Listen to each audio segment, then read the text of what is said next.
Hello friends, welcome to my channel TS classes. जैसे कि आप जानते हैं टीएस क्लासेस पे गवर्नमेंट जॉब की प्रिपरेशन कराई जाती है।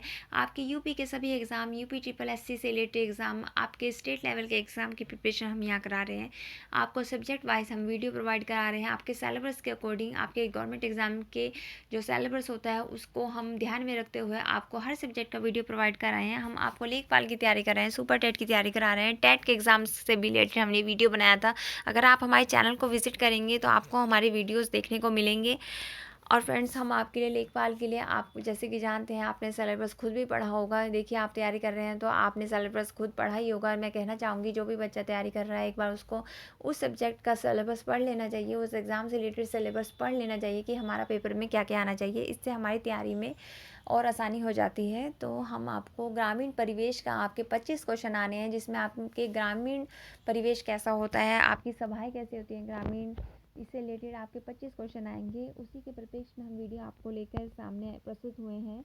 फ्रेंड्स, मैं दावा करती हूँ 20 से 22 क्वेश्चन आपको हमारे वीडियो से मिलेंगे अगर आप हमारे वीडियो को कंटिन्यू देखेंगे। देखिए, पूरे नंबर का दावा तो कोई भी नहीं कर सकता, ये आपकी मेहनत पे भी निर्भर करता है। सिर्फ मेरे पढ़ाने से कुछ नहीं होगा, आपको भी अपना पूरा देना होगा 100%। तो फ्रेंड्स, आइए हम अपना वीडियो स्टार्ट करते हैं। स्टार्ट करने से पहले आपसे बस एक बात कहना चाहूँगी कि आप मेरे चैनल को विजिट करें, लाइक करें, शेयर करें, सब्सक्राइब करें। आपके लाइक, शेयर, सब्सक्राइब से हम मोटिवेट होते हैं, और मोटिवेट हमें जब हो जाते हैं तो हम आपके लिए और अच्छे से अच्छे वीडियो बनाने का प्रयास करते हैं। तो friends, please like, share and subscribe my channel. आइए वीडियो स्टार्ट करते हैं, आपका और समय नहीं लेंगे। आइए हम देखते हैं किसान भाई। किसान भाई क्या होता है? लेखपाल द्वारा तैयार किया जाता है किसान भाई। यही किसानों के पास प्रमाण के रूप में रहता है। भाई, किसानों के पास क्या प्रमाण है कि इनकी भूमि है, कितनी भूमि है, किसके नाम है, तो ये किसान भाई में दर्ज रहता है, जो लेखपाल द्वारा तैयार किया जाता है। इसमें क्या क्या बातें दर्ज की जाती हैं? भूमि का अधिकार, भाई किसकी भूमि है, भूमि का प्रकार, कैसी भूमि है, भूमि की मात्रा दर्ज की जाती है, भाई कितनी भूमि है। ऐसा कोई भी किसान यूपी में नहीं होगा जिसे इसके बारे में नहीं पता होगा। कोई भी किसान यूपी में 10 रुपये में अपने लेखपाल से मिलकर अपनी तहसील से प्राप्त कर सकता है ये किसान भाई की कॉपी। तहसीलदार यहाँ के कार्यकर्ता होते हैं। भाई, तहसील के कार्यकर्ता कौन होते हैं? तहसीलदार। और राजस्व वसूली का कार्य भी तहसील का ही होता है।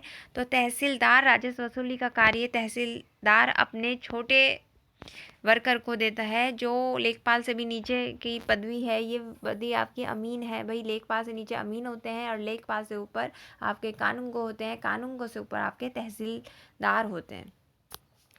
तो आप ये तहसीलदार क्या कराता है? अमीन के द्वारा राजस्व वसूली कराता है।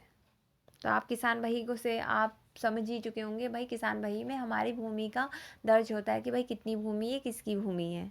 और आप इसकी एक प्रति अब 10 रुपये देकर तहसील से प्राप्त कर सकते हैं अपने लेखपाल से मिलकर। लेखपाल जिलाधिकारी के प्रति उत्तरदायित्व रखता है या होता है? भाई, लेखपाल बनने जा रहे हैं तो आपको ध्यान रखना होगा कि आप किसके प्रति उत्तरदायित्व है? जिलाधिकारी के प्रति। आइए कुछ माप विधि जान लेते हैं। उत्तर प्रदेश में माप विधि। देखिए, माप विधि हमें पता होना चाहिए। आप लेखपाल बनने वाले हैं तो आपको माप विधि का पता होना चाहिए। देखिए, ये जो कि तू पूछ ली जाती हैं और आपको ये आपकी नौकरी के बाद भी फ़ायदा करेगी। आपको यही काम करना है लेखपाल बनकर। देखिए, आप देखते हैं, एक एयर 121 वर्ग गज होता है। एक एयर कितना होता है? 121 वर्ग। एक बीघा 20 बिस्वा के बराबर होता है। एक एकड़ 32 बिस्वा के बराबर होता है। और एक एकड़ 4840 वर्ग गज होता है।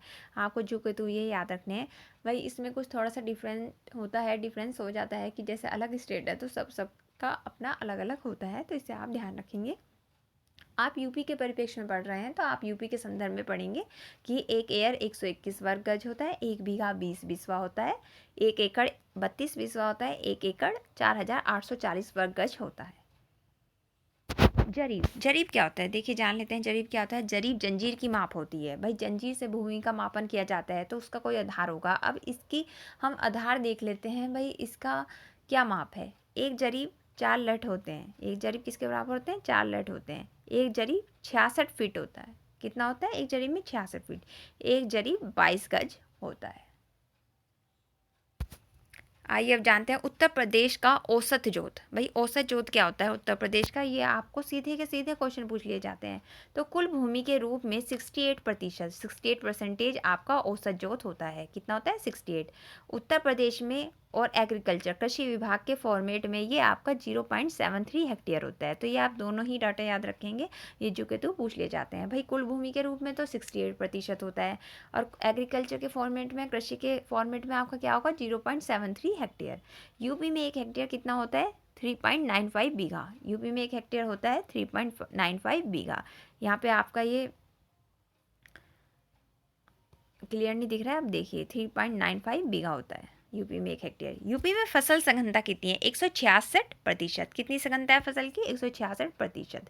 कृषि पर निर्भर जनसंख्या, ये कृषि पर निर्भर जनसंख्या आपको बताई जा रही है, जनसंख्या जो बताई जा रही है आपके जनगणना 2011 के संदर्भ में बताई जा रही है। भाई 2021 की जनगणना चल रही है, 2021 में होनी थी जनगणना, कोरोना की वजह से कुछ इस तरह के हमारे बने हालात की नहीं हो पाया ढंग से। अब जब आएगी उसकी बात जब ही करेंगे। तो अभी तो आपके क्वेश्चन 2011 की जनगणना के बेस पे ही आना है, तो इसे आप ध्यान रखेंगे। कृषि पर निर्भर जनसंख्या जनगणना 2011 के संदर्भ में कितनी है, 59.3%, जिसमें से 29% आपके किसान हैं और 30.3% आपका कृषि श्रमिक मतलब कृषि मजदूर है। आइए आगे देखते हैं। उत्तर प्रदेश में भूमि सुधार निगम की स्थापना, भाई देख लेते हैं भूमि सुधार निगम कब स्थापित हुआ, 1978 में। ये सीधा का सीधा क्वेश्चन पूछा गया है आपके पहले के अन्य एग्जामों में, यूपी ट्रिपल एससी के एग्जामों में, जिसमें एग्रीकल्चर आपका कोई सब्जेक्ट रहा हो। इस निगम में भूमि गुणवत्ता सुधार तथा भूमि उर्वरता के ऊपर चर्चा हुई थी, जिससे फसल उत्पादन बढ़ सके। भाई भूमि सुधार निगम की स्थापना हुई 1978 में।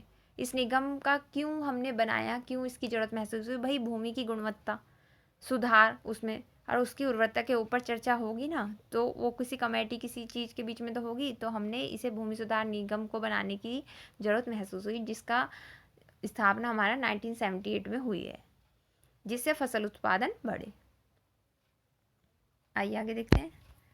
व्यावसायिक फसलें या वाणिज्य फसलें, देखिए भाई वाणिज्य फसलें को ही व्यावसायिक फसलें कहा गया है, पर ये क्यों कहा गया है इसे तो हम बाद में देखते हैं। पर व्यावसायिक फसलें या वाणिज्य फसलें कौन कौन सी होती है, पहले हम इसे देख लेते हैं। भाई गन्ना, कपास, जूट, तंबाकू, तिलहन, जेटोरफा, ये हमारी सारी व्यावसायिक फसलें हैं या वाणिज्य फसलें हैं। अब इन्हें व्यावसायिक फसलें या वाणिज्य फसलें क्यों कहा है, ये देखते हैं। जिन फसलों का उत्पादन हम अपने प्रयोग के लिए नहीं बल्कि मार्केट में सप्लाई करने के रूप में करते हैं। भाई हम अपने प्रयोग के लिए, यहाँ किसानों के संदर्भ में बात हो रही है, जिन फसलों का उत्पादन किसान अपने प्रयोग के लिए नहीं बल्कि मार्केट में सप्लाई करने के रूप में करते हैं, क्योंकि इसकी दैनिक आवश्यकता किसानों के जीवन में न्यूनतम होती है, इसका व्यावसायिक रूप में ज़्यादा इस्तेमाल होता है। देखिए व्यावसायिक रूप में ज़्यादा इस्तेमाल होता है और जो किसान है उनके जीवन में कम उपयोग होता है, इसलिए इसे व्यावसायिक फसलें या वाणिज्य फसलें कहा जाता है। और आपको मैंने इनका नाम बता दिया है, गन्ना, कपास, जूट, तंबाकू, तिलहन, जेटोरफा, ये बहुत पूछा जाता है जेटोरफा। आइए आगे देखते हैं। उत्तर प्रदेश में 1952 में जब चौधरी चरण सिंह हमारे कृषि मंत्री थे, और भाई मंत्रिमंडल किसका था मंत्रिमंडल उस समय, डॉक्टर सपूर्णनंदन का मंत्रिमंडल था। तो उस समय जब चौधरी चरण सिंह कृषि मंत्री थे, तो इन्होंने पटवारी के पद को लेखपाल में बदल दिया। देखिए पहले पटवारी का पद होता था, तो पटवारी का पद लेखपाल में बदल दिया गया है। तो ये किसने बदला, चौधरी चरण सिंह ने। हालांकि चौधरी चरण सिंह बाद में हमारे प्रधानमंत्री भी बने, पर उससे पहले जब ये कृषि मंत्री थे, जब इन्होंने पटवारी के पद को लेखपाल में बदल दिया था। आइए अब आगे देखते हैं। देखिए कुछ नोट देके लिखा है मैंने आपको, चाय, कॉफ़ी, रबर, सिनकोना, नारियल, ये सब हमारी रोपण फसलें कहलाती हैं। तो आपसे पूछ लेगा कि भाई रोपण फसलें क्या होती हैं, तो चाय, कॉफ़ी, रबर, सिनकोना, नारियल। कुक्कुट पालन क्या है, आइए कुक्कुट पालन जान लेते हैं। 2013 में इसको कृषि का दर्जा दिया गया, कुक्कुट पालन को कृषि का दर्जा दिया गया। पर ये कुक्कुट पालन है क्या, इसके अंतर्गत मुर्गी पालन होता है। भाई मुर्गी पालन होता है इसके अंतर्गत, मुर्गी पालन को ही कुक्कुट पालन कहते हैं, और इसे 2013 में कृषि का दर्जा प्राप्त हो गया है यूपी में। यूपी की सरकार ने इसे कृषि का दर्जा दिया है। कुछ क्रांतियों की बात करते हैं। भाई बादामी क्रांति किसके उत्पादन से संबंधित है, मसाला, ठीक है, बादामी क्रांति मसाला उत्पादन से संबंधित है। सुनहरी क्रांति फलों के उत्पादन से, रजत क्रांति अंडे से, उर्वरक क्रांति उर्वरक उत्पादन से, और श्वेत क्रांति दूध उत्पादन से। देखिए पैट के एग्जाम में आया था आपके किसी शिफ्ट में, तो ये आपका आ चुका है। इसी हिसाब से जब एक क्रांति पूछी गई है तो बाद में भी पूछा जा सकता है आपके लेखपाल के एग्जाम में। तो बादामी क्रांति आप ध्यान रखना मसाला उत्पादन से।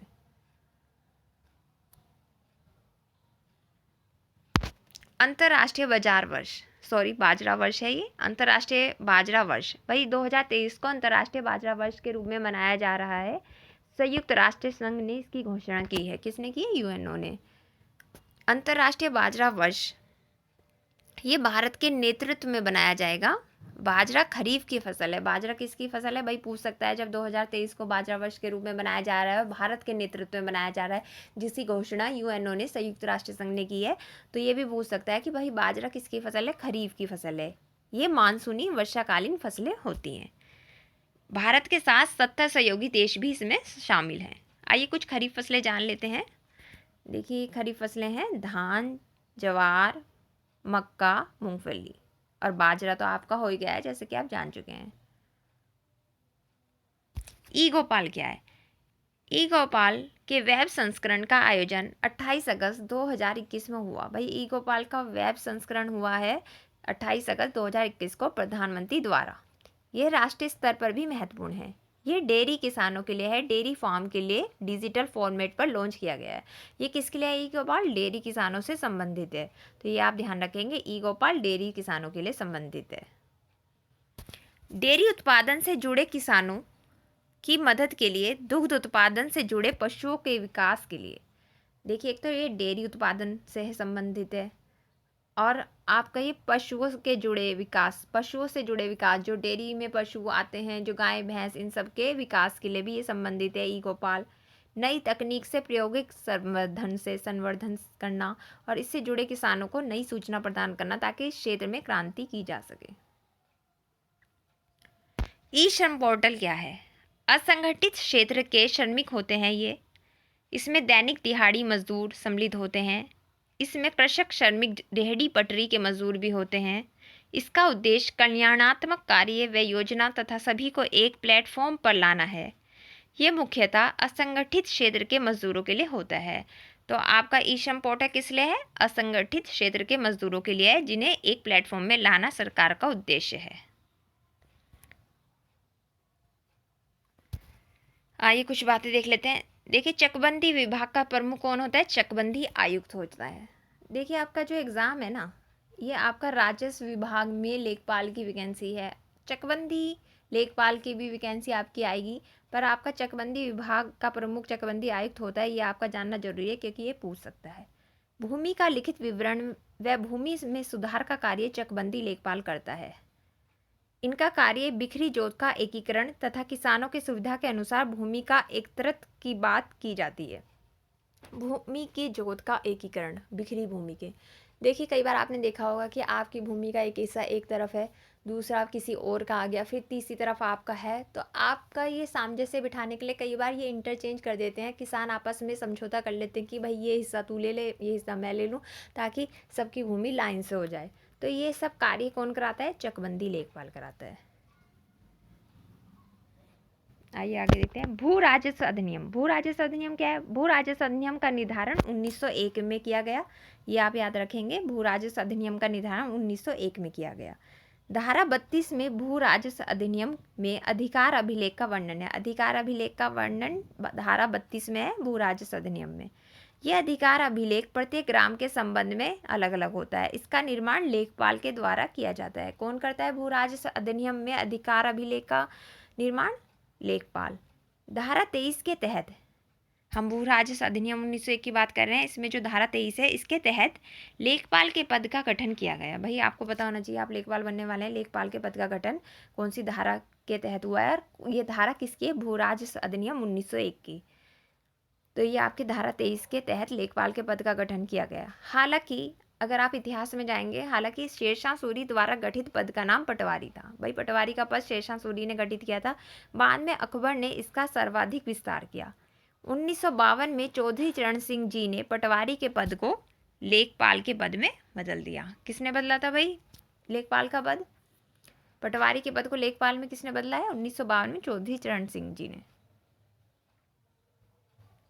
आइए कुछ ये देख लेते हैं। राजस्व विभाग के कर्मचारियों का सीक्वेंस देख लेते हैं। देखिए सबसे बड़ा होता है तहसीलदार। सबसे बड़ा कौन होता है? तहसीलदार आपका। फिर होता है नायब, फिर होता है कानूनगो, फिर होता है लेखपाल और सबसे छोटा है अमीन। तो आप समझ ही चुके होंगे कि आपका सबसे बड़ा होता है तहसीलदार, फिर नायब, फिर कानूनगो, फिर लेखपाल, फिर अमीन।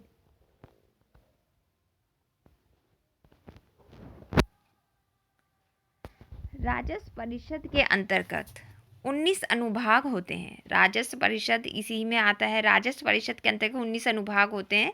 वृक्षारोपण कार्यक्रम अनुभाग 2 के तहत आता है। देखिए आपने सुना होगा वृक्षारोपण कार्यक्रम चल रहा है, तो आपको ये पता होना चाहिए ये किसके द्वारा चलता है। ये भाई इसके 19 विभाग होते हैं और ये आपका राजस्व परिषद के अंतर्गत आता है। अनुभाग 2 में और भी विषय हैं, इन्हें देख लेते हैं हम। बंजर उस्र भूमि सुधार, हाट बाजार का आयोजन, जिस प्रकार ग्राम पंचायतें महत्वपूर्ण होती हैं, जिस पर ग्राम पंचायतें हाट बाजार, जो देखो ग्रामीण परिवेश के लोग होंगे वो जानते होंगे, उनके यहाँ बाजार लगते हैं, हाट का बाजार ये जो लगते हैं, ये सब आयोजन होते हैं। हाट बाजार और मेले से जो राजस्व प्राप्त होता है उसका विवरण भी अनुभाग 2 में ही रखा जाता है। तो आप ये ध्यान रखेंगे कि अनुभाग 2 में क्या है और किसका अनुभाग है। ये 19 अनुभाग में से एक अनुभाग 2 है जिसमें ये आपका है और ये राजस्व परिषद के अंतर्गत आता है। वृक्षारोपण कार्यक्रम। आइए आगे देखते हैं। नक्शबंदी सिलसिला, यह एक सूफी परंपरा है। देखिए इतिहास में हम पढ़ लेते हैं, इतिहास के परिप्रेक्ष्य में ये एक सूफी परंपरा है। मध्यकाल में भारत में भी इसका विकास हुआ है। इसके संस्थापक ख्वाजा अब्दुल्ला नक्शबंदी थे और इसके भारत में प्रचार शेख अहमद फारूकी ने किया। भाई भारत में प्रचार किसने किया? शेख अहमद फारूकी ने। अकबर तथा जहांगीर के समय में इसका प्रचार सर्वाधिक हुआ भारत में। अकबर और जहांगीर के समय में इसका प्रचार भारत में सर्वाधिक हुआ है। और किसने किया है? ये शेख अहमद फारूकी ने। और इसके संस्थापक थे ख्वाजा अब्दुल्ला नक्शबंदी। और ये आपका नक्शबंदी सिलसिला से ही प्रचलित है, तो ये आप ध्यान रखेंगे। फ्रेंड्स आई होप कि आपको समझ में आया होगा। आप हमारे चैनल को विज़िट करें, लाइक करें, शेयर करें, सब्सक्राइब करें। और हमें आपके मोटिवेशन की बहुत ज़रूरत है। आप हमें मोटिवेट करेंगे तो आप हमारे को अप्रिशिएट करेंगे, हमें अप्रिसिएशन मिलता है तो हम अच्छे से अच्छी वीडियो बनाएंगे और हम कंटिन्यू अपनी वीडियो लाते रहेंगे आपके लिए, ताकि आपके एग्ज़ाम में एक भी नंबर ना कट पाए और आप अपनी एक सीट पक्की कर सकें। Thank you.